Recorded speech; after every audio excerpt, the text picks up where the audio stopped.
Well, that's great. Unknown. Well, that is lovely. Let's hear it again. Unknown currency.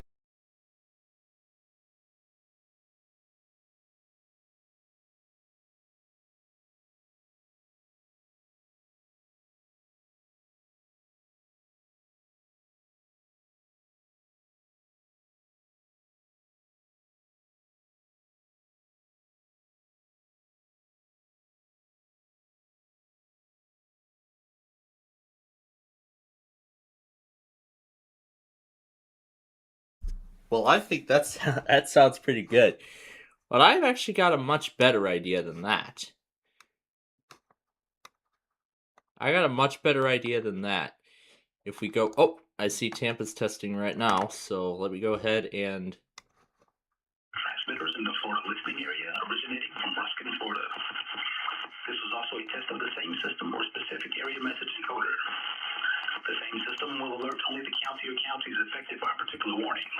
These tests are conducted each Wednesday between 11 a.m. and noon, and again between 6 p.m. and 8 p.m. unless severe weather threatens. This concludes the weekly test. We now return to regular programming. Alright, so... I see Brandon's message on the other screen. That just gave me another clever idea of what we should try when we get back. And I'll let Ginger give us a preview of this.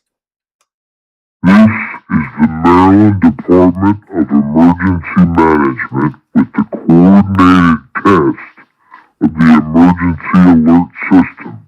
Broadcasters are testing equipment used to warn you during emergency. This is the Maryland Department of Emergency Management. Okay. Alright, well, there is some work that needs to be done. Such as slightly speeding this up. Probably have to enter to save the changes. There we go. Let's try it now. This is the Maryland Department of Emergency Management with the coordinated test of the Emergency Alert System.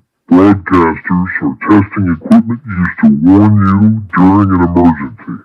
This concludes the test of the Emergency Alert System. This is the Maryland Department. This is the Maryland Department. Yeah, that's much better. Okay, so that's what we will do when we get back. Let me go take care of something really quickly, and then we will wrap up part 1.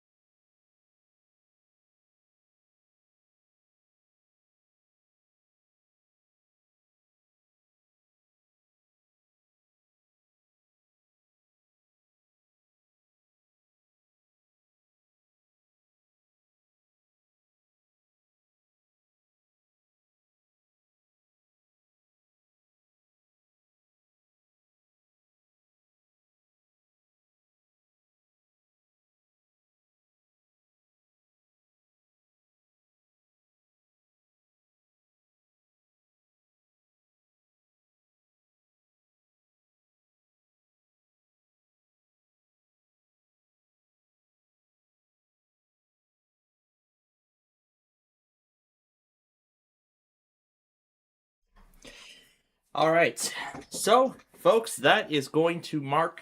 This is going to mark the end of part 1 of this week's weekly test show. I also just saw Drew's message too in my general, but unfortunately, well, we're about to wrap up the first part here. We're about to wrap up the first part of our show for my evening class tonight. So, yeah, I'll go ahead and update this while we're at it. So, with that, yeah, that's it then for the first part here of today's show. Of course, we still have a lot more to come, but you're going to have to wait a little while before we get to that. So, of course, we're going to do the so-called famous eBay scavenger hunt, as it is on this show. In addition to, so yeah, the eBay scavenger hunt. So yeah, the eBay scavenger hunt, the And of course, Deal or No Deal with Brandon if he's up for tonight. Otherwise, we'll fill it in with something else. Either we'll extend the scavenger hunt, we'll do a Yu-Gi-Oh! We may either extend the scavenger hunt, do a Yu-Gi-Oh! Duel, or go straight to Yahtzee and then wrap up the show early. But we'll see what happens tonight, and then I will make my decision from there. So, with that being said, yeah, so the software update's complete. All right. So, with that being said, we hope you have a good rest of your evening, and we'll see you again in a few hours for part 2